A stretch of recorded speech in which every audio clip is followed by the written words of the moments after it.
আমরা রিলেটিভদেরকে দিয়ে জিজ্ঞাসা করিয়েছি, ও যদি কাউকে পছন্দ করে থাকে, ওর পছন্দের কোনো ছেলে থাকলে ও বলে দিক, আমরা সেখানেই অ্যারেঞ্জ করবো।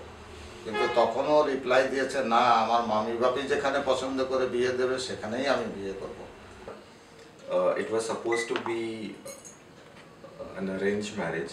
পরিচয় হচ্ছে through Bharat matrimony.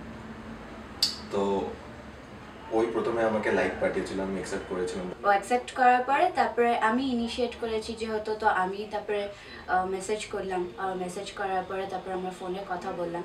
Then after 1 or 2 days we met, and after meeting we felt like that we should meet again, so we kept on meeting. And